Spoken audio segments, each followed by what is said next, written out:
দুটি ছাত্র, যাদের মধ্যে প্রথম ছাত্রটি সারা বছর খুব ভালোভাবে পড়াশোনা করে পরীক্ষা দিতে যায়, কিন্তু তার দুর্বলতা একটাই, তার হাতে লেখা খুব খারাপ।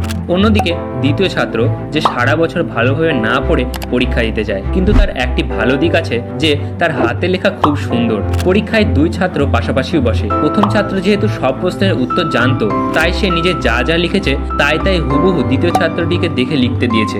এরপর টিচার যখন খাতা দেখে, তখন দ্বিতীয় ছাত্রটির হাতে লেখা ভালো হওয়ার জন্য টিচার খুশি হয়ে তাকে প্রথম ছাত্রটির থেকে কিছু নম্বর বেশি দিয়ে দেয়। আর এইভাবে দ্বিতীয় ছাত্র সারা বছর না পড়ে হাতে লেখা ভালো হওয়ার জন্য প্রথম ছাত্রটির থেকে বেশি নাম্বার পেয়ে যায়। এটি একটি সত্যি ঘটনা, আর যার সঙ্গে এই ঘটনাটি ঘটেছে সেই শুধু এটি রিলেট করতে পারে।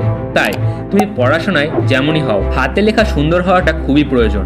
কারণ টিচারকে পরীক্ষার খাতায় যে যত ইমপ্রেস করতে পারবে, তার নম্বর তত বেশি ভালো হবে। আর সেই হাতে লেখাকে সুন্দর করার জন্য প্রতিদিন কিছুটা টাইম হাতে লেখা সুন্দর করার জন্য তোমাকে কাজ করতে হবে। আর এই সময় মাত্র একটি কাজ করলে হাতে লেখা অবশ্যই সুন্দর হবে, আর সেটি হলো প্র্যাকটিস।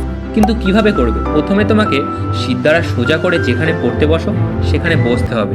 এরপর একটি লাইন টানা খাতা ও পেন নিতে হবে। এর সঙ্গে নিতে হবে সবথেকে গুরুত্বপূর্ণ জিনিস, একটি সুন্দর লেখা, যার হাতে লেখার মতন লেখা তুমি চাও।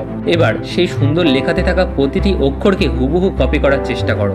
প্রথম না হলেও চেষ্টা করতে থাকলে অবশ্যই হবে। প্রতিদিন অল্প সময় এই হাতে লেখা ভালো করার জন্য বের করো। তাড়াহুড়ো একদম করবে না, কারণ দ্রুত লিখতে গেলে হাতে লেখা খারাপ হয়ে যায়। কিন্তু তুমি তো বলবে, পরীক্ষার খাতায় তো সুন্দর হাতে লেখার সঙ্গে সঙ্গে দ্রুততার প্রয়োজন।